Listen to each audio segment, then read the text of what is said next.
It might not look like much now, but this site will soon be the home of Detroit's newest professional sports stadium with a capacity of 15,000. As you can see, there's a lot of work to be completed here before that happens, including demolishing this 1970s structure that has been vacant for nearly 2 decades. Way back in the 1890s, the Michigan Avenue portion of this parcel was undeveloped, but a large chunk of the land that the hospital would eventually occupy was a part of the Michigan Central Railroad rail yard. A small portion of the land was listed as P.H. Zacharias' coal yard, which had a private railroad spur for loading coal onto train cars. The Michigan Central Corporation was chartered in 1846 and took over a failing railroad project from the state of Michigan to build rails across the state. Within a few decades, the MCRR owned or leased tracks all over the state, and the New York Central Railroad had long since acquired a controlling stake in the company. In addition to freight, the Michigan Central Railroad operated passenger service around Michigan. In the late 19th and early 20th century, the area around the Michigan Central Railroad rail yard quickly became one of the city's largest meat packaging and shipping corridors. The highlight of this district was Detroit's Old Western Market, which, similarly to Eastern Market today, offered Detroiters fresh produce and meats. As Detroit shimmied into the mid-1900s, the meat packaging district in this neighborhood declined, though there were still large-scale facilities here in the 1950s, like the high-grade food products facility on Michigan Avenue just north of the rail yard. The facility featured separate buildings for beef and pork, a cattle shed, a pickling facility, a cooking and canning facility, cold storage warehouses, and 3 railroad spurs for unloading live animals and loading prime cuts of meat. Most of the facility was built in 1908, but it wouldn't last past the 1960s. Despite a large portion of the state having good rail service, the automobile had taken over the country and cities were carved up like the cows and pigs at the high-grade food products facility. By the mid-1960s, the meat packaging facility and Western Market had been torn down to make way for the Fisher Freeway, and the addition of the Jeffries Freeway in the 1970s widened the interchange and removed more city streets. In addition to the numerous structures torn down to make way for the highway, the Michigan Central Railroad rail yard was clipped by the construction too. By this point, railroads in the United States were reeling. Airlines, which boomed after World War II, and highways, which were built across the country in the 1960s and 1970s, made trains less appealing to Americans who had just spent thousands of their hard-earned dollars on an automobile. With passenger lines operating at a fraction of the ridership that they had decades previously, and regulations costing the companies money, many railroads existed in name only, like the Michigan Central Railroad, which had transferred all of its rail properties to other companies by the late 1970s. The owner of the rail yard in southwest Detroit no longer needed it, so they listed it for sale in the late 1960s. Southwest Detroit had already started losing residents by this point, and 4 smaller hospitals in the area merged to form a larger one, dubbed the Southwest Detroit Hospital, which broke ground in 1971 and was completed by 1974. According to HistoricDetroit.org, the structure was designed by the architectural firm Eberly M. Smith Associates and was the first hospital in Detroit to hire and accredit black medical professionals. Before the 1960s, almost all hospitals in America were segregated, and non-white patients received a lower quality of care than whites. To combat this, communities built or overtook facilities, like the 4 that merged to form the Southwest Detroit Hospital, where anyone could get care. Despite its best intentions, the hospital was plagued by bad news stories. The integration of larger, better-funded hospitals paired with a dwindling population around the structure caused the Southwest Detroit Hospital to go under in the early 1990s. A few years later, Harley Brown of Old-Timed HMO of Michigan purchased and reopened the hospital as United Community Hospital with a multi-million-dollar renovation. Within a few years, Brown and Old-Timed HMO of Michigan were investigated for fraud. The company was liquidated and the hospital was closed by 2006. The property was quickly scrapped and hit by vandals, becoming a popular place for urban explorers in the process. Friends and I used to joke that it was a part of the Detroit Urbex starter pack, alongside buildings like Fisher Body 21, thanks to its central location and wide open windows and doors. Upon entering the former hospital, those brave enough to peek inside were greeted with rooms full of expensive medical equipment, file cabinets bursting at the seams with patient information, including social security numbers, and a basement full of toxic green water.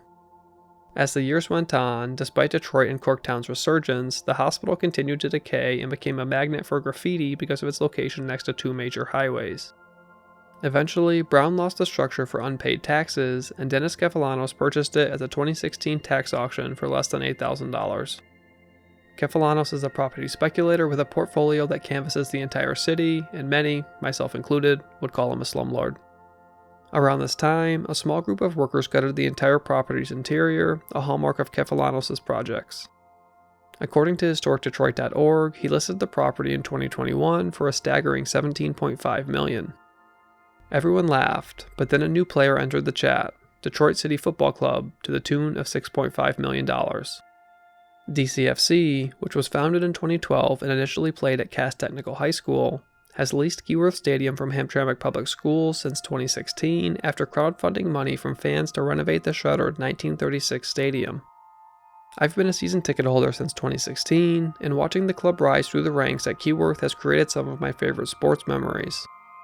The move has been awakening a sense of nostalgia in me since it was announced.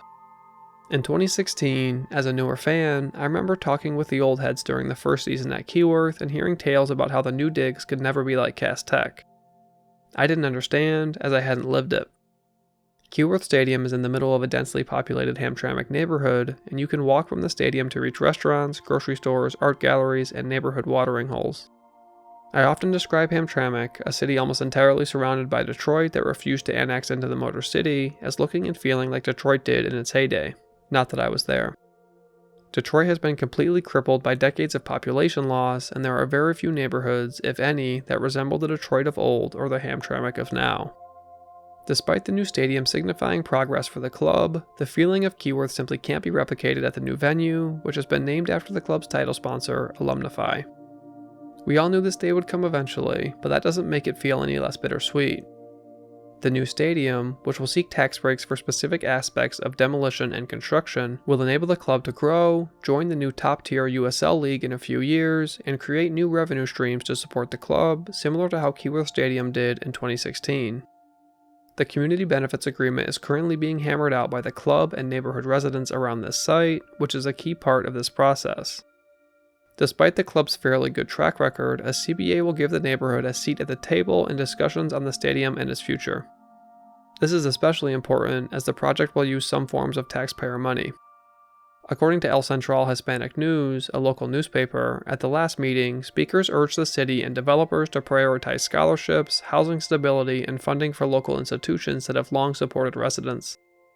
So long as the front office does right by the neighborhood and my season tickets don't become astronomical, I'll be there to support the club, similar to how other fans made the jump from Cass to Keyworth. The club has purchased a lot of land nearby for new developments in addition to the hospital.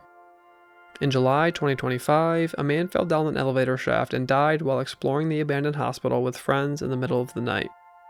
There were fences around the property, but they're not hard to get around, and there have been gaps in the boards covering windows for a decade. Now, there's a security team on site.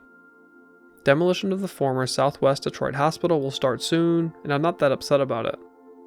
Typically, a building must be at least 50 years old to be listed as historic. This structure is 51 years old at the time of recording, and even though I love the futuristic look, the architectural style and cultural relevance don't strike a strong case for historic preservation. Plus, the new development will include housing and retail space, which will be a better addition to the neighborhood than an abandoned hospital. When things in Detroit are demolished, a parking lot, vacant lot, or highway usually replace them. For once, a seemingly positive project is replacing an eyesore with little historic significance, and I can support that. Detroit City till I die, or until the club turns its back on its fans and community, whichever comes first.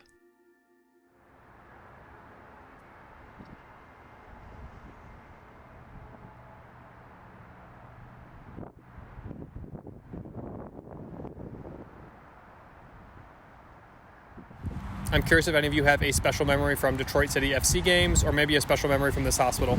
If you enjoyed this, please throw a like on the video, drop a comment down below about what you're most excited about for the new stadium, and subscribe to the channel for a new video every Friday.